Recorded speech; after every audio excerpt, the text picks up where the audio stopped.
ocurrido solamente 2 horas. Ahí está Larreta con las presenciales, ¿qué me dice? Y los medios acompañando la patraña política del gobierno de la ciudad. Y Bullrich expectante para matar a Larreta si por casualidad decidiera seguir con clases virtuales, dispuesta a empañar cualquier decisión de Larreta. Dicho sea de paso, Bullrich convertida anoche en personaje televisivo especial. C5N echó al colega Tomás Méndez por un escrache a Bullrich. Y mientras el canal tiene derecho a defender su imagen porque no sabía lo que iba a suceder, Tomás Méndez, el colega, señala que el móvil en lo de Bullrich era con tono humorístico, parodiando aquel queremos preguntar de la nata, y afirmando que no mostraron ni la casa ni la dirección de Bullrich. Es increíble, dice Tomás Méndez, que después de ejercer la violencia en todos sus medios como lo hacen, digan que los otros son los violentos.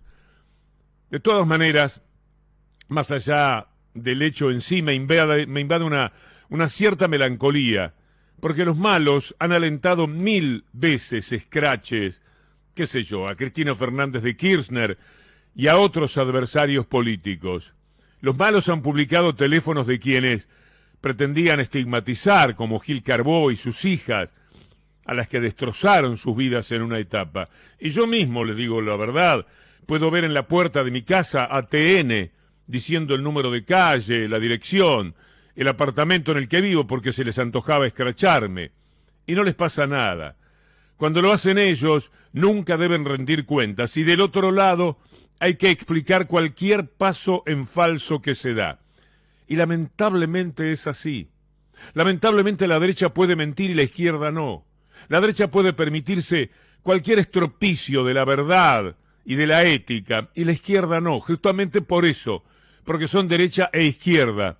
Y el escrache, que es algo que la izquierda rechaza, salvo cuando nació todo el tema, pero es que es largo de explicar ahora, cuando se trataba de los hijos de las víctimas de la represión, en el tiempo el escrache ha estado mal visto, o lo parecido al escrache, porque Tomás Méndez sostiene que ni siquiera fue eso, que ni siquiera fue un escrache. Pero no nos olvidemos, dicho sea de paso, que Bullrich es Van der Broel, Bullrich es Fariña, Bullrich es D'Alessio, Bullrich es Cohen Sabat y el memorándum, es Escalera y el ataque a los Moyanos, es una de las claves de todo lo mafioso actuado por el gobierno anterior. Pero en fin, así son las cosas.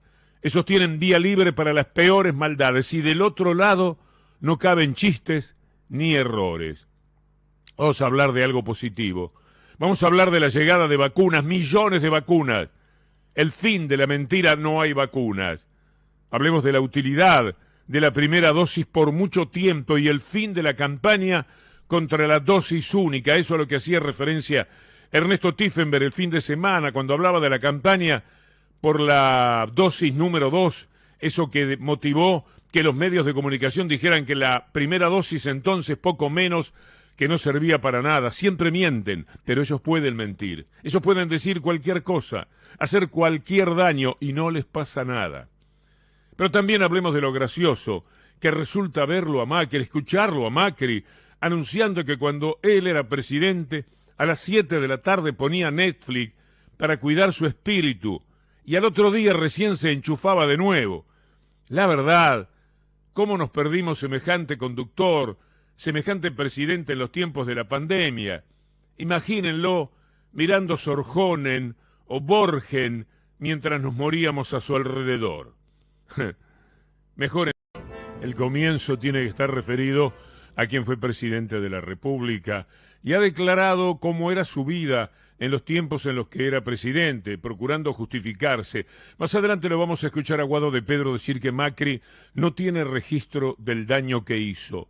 Y me parece que es así, que la cabeza no le da a Macri, que está fuera de la realidad, como también manifestó Santiago Cafiero, o que es un enorme egoísta en el decir de Máximo Kirchner. Todos ellos hicieron alguna referencia a Mauricio Macri, porque escucharlo, quienes lo hicieron, quienes estuvieron pendientes del programa de Canal 13, decir que él pasaba horas y horas mirando Netflix, en tiempos en los cuales a la Argentina le pasaban tantas cosas negativas, es propio de un hombre que no tiene una noción exacta de la realidad. Vamos a escucharlo, a ver cómo lo dijo. Invité a estos acuerdos, estos consensos en el CCK. Para todo empezamos a firmar acuerdos con los gobernadores y de golpe las 14 toneladas de piedra, esa violencia, ese ataque bestial final del kirchnerismo, ya ahí aliado ya con el masismo, todo ese desastre, y ahí se quebró nuestro gobierno y se me quebró a mí la cabeza. A mí se me quebró la cabeza, pues empecé a sentir que nada alcanzaba, porque si habíamos ganado esa elección y aún así no nos iban a dejar transformar. ¿Y qué elementos tenés ahí? ¿Qué, además me imagino de tu familia, que te puede contener a nivel humano, pero un presidente también tiene un momento que tiene que descansar, no ser presidente, ¿o no? Absolutamente. Yo intentaba a las 7, 8 de la noche cuando entraba Olivos, y gracias a la hechicera, Juliana, fue increíble. Yo me olvidaba, en ese momento cerraba todo, no prendía la televisión, ponía Netflix y no quería, hasta el día siguiente a las 7 de la mañana trataba de terminar el día. Y ahí lo escuchábamos al presidente, al expresidente Mauricio Macri, haciendo alusión a lo que fue aquella reforma jubilatoria y la reacción de un sector importante de la sociedad que se manifestó. ¿Se acuerdan que nos habían acusado de que habían ido con toneladas de piedras? Bueno, a partir de ahí cuenta Mauricio Macri a Juana Viale que ese día se quebró. Entonces, ante la pregunta de la conductora, ¿qué hacía usted en esas situaciones? Y yo llegaba a Olivos a las 7, 8, me desenchufaba de todo y ponía Netflix, ¿no? Está claro, Víctor Hugo, ¿no? Con qué responsabilidad nos gobernó, con qué compromiso, con qué preocupación, ¿no?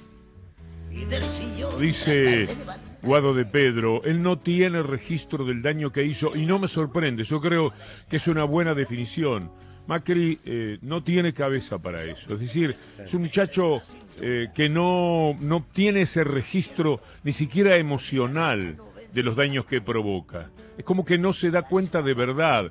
Me parece que la parte normal, o sea, creo que lo hemos visto en una cantidad enorme de demostraciones, no es lo que lo asiste a Macri. No puede ser que como presidente él hablara de esa forma tan liviana de ejercer un cargo de tan enorme responsabilidad, de un hombre preocupado por todo lo que sucedía a alguien que se permitía tener horas y horas para mirar las ficciones de Netflix. Es como dice Guado de Pedro, me parece. No tiene registro del daño que hizo por las consecuencias de su gestión. Hoy estamos discutiendo, además de la pandemia, una deuda con el Fondo Monetario Internacional similar al monto que el Fondo Monetario Internacional ofrece al mundo para resolver el problema de la pandemia. Mauricio Macri en sus 4 años tomó 100.000 millones de dólares y ese dinero en Argentina no está en puentes, no está en obras, no está en rutas, no está en el sistema ferroviario, no está en hospitales. Estaba reflexionando sobre lo que dijiste, Víctor Hugo, y justo, mirá, fue telepatía. Estaba reflexionando algo similar que lo propongo después para la columna. Esto de si niegan o simplemente mienten, o simplemente no les importa. Ahí hay como una mezcla, ¿no? Son negacionistas, no les da la sensibilidad para entender y para comprender lo que sucede. En realidad no niegan y sí lo perciben, pero no les importa nada. Es a veces difícil no descifrarlo, pero creo que en el análisis que hace de Mauricio Macri es muy claro. A veces uno cree que no le da ni para sentir ni para comprender lo que al otro le pasa. Yo intentaba a las 7, 8 de la noche cuando entraba Olivos, yo